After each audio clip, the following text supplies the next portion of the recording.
and they're trying to divert the issue to yung pagpapakuha kay Pastor Kibuloy. Para sige. Akala siguro nila mga kababayan no, na matatabunan ang issue. No, hindi. Pinipilit lang nila mga kababayan na maging issue yung kaso ngayon ni Pastor Kibuloy. Pero hindi yan national issue. Ang national issue dyan ay yung panggigipit ng administrasyon sa kanya. Pero yung tungkol talaga sa mga inaakusang kaso sa kanya, anong mahihita namin kung mapakulong yan si Pastor Kibuloy? Di ba wala? Wala mahihita ang sambayan ng Pilipino.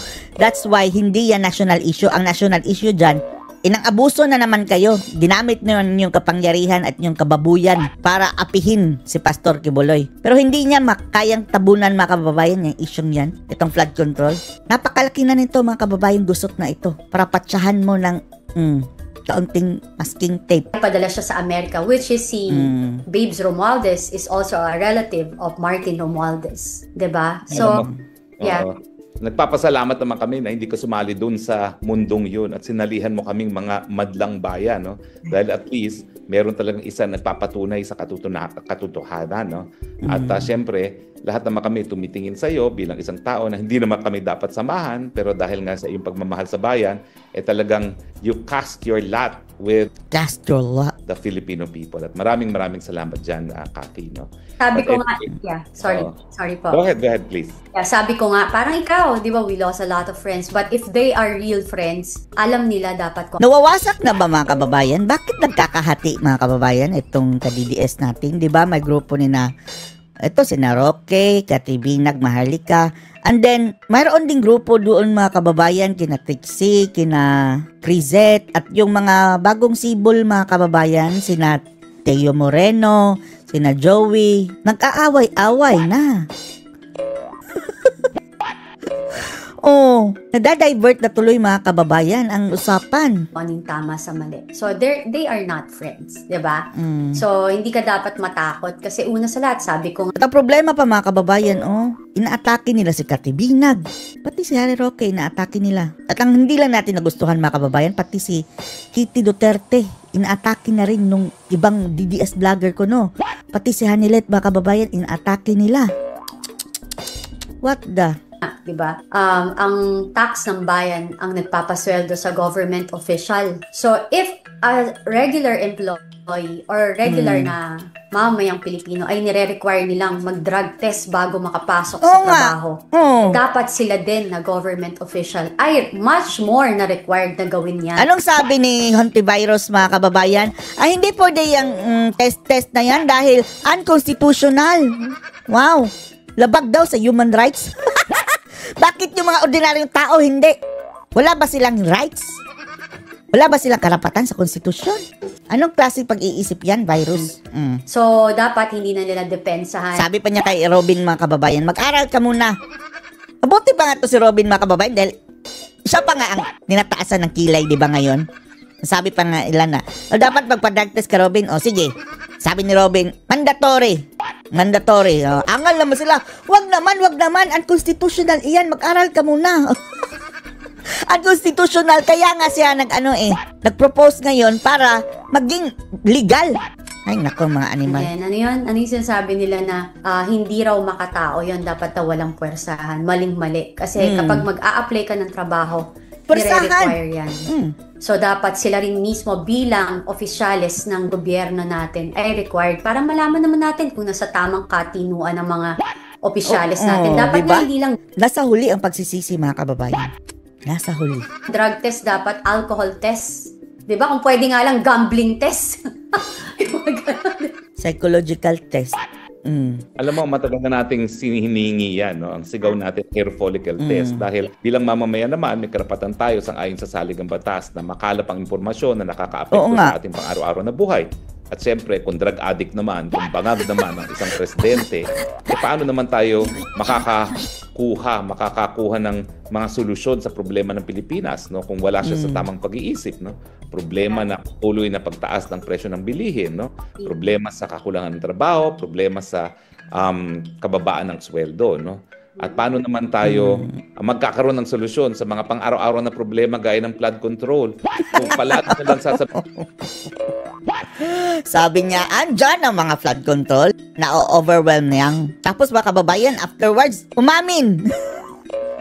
ng mga ghost project pala. Ay nako, ngagba. Sabihin ng presidente na pinagdududahan na wala sa tamang pag-iisip ay, what do we do now? Yan ano nang gagawin natin?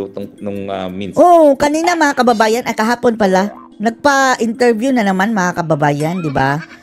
Kamot ulo na naman. Oh, kamot-kamot na lang mga kababayan sa ulo. Na tayo'y dinaanan, sinaranta ng isang malakas na bagyo. At ngayon naman, pagdating dun sa balita na nalulugi daw yung GSIS na siyang inaasahan ng mga Pilipinong nagtatrabaho sa gobyerno. Oh my ang God. sagot na naman niya, what do we do now? Eh, ganyan talaga. Oh, ano na naman gagawin natin? Kamot ulo na naman mga kababayan. Kamot ulo na naman. Kapag wala sa tamang pag-iisip ang ating mga mamamayan. But anyway, napag-uusapan natin Tapos mga kababayan, ang isa pang nakakapantaas kilay mga kababayan, di ba?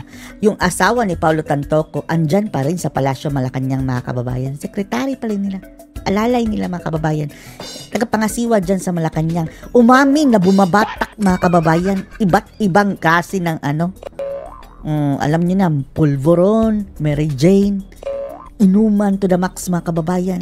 Na siya namang binibintang mga kababayan dyan sa mag-asawa at saka dyan sa ginagawa sa Palasyo Malacanang na lagi daw, sabi ni Maharlika ha, nagpa-party at mayroong mga batakan. Tapos may isa umamin mismo on the record mga kababayan sa korte sa Amerika doon sa investigasyon mga kababayan. Investigation pa pala yun mga kababayan, hindi pa pala yun yung korte. Pero ewan lang natin kung humarap na ba sila mga kababayan sa korte. Itong droga at yung problema natin sa Pilipinas na pinagdududahan natin na pati ang pinakamataas na Pangulo ng Pilipinas ay nasa impluwensya ng droga. Ang dami nang nagsasabi, no? Jonathan Morales, PRRD, Neki Coseten, Tati Binag, yun pang schoolmate ni BBM mga kababayan. At napakarami pang iba. Dahil ang sigaw ng taong bayan, bring Tatay Digong home. At ang o yan na nga, parang epekto mga kababayan lang, ang sabi nila, parang tripping daw mga kababayan yan.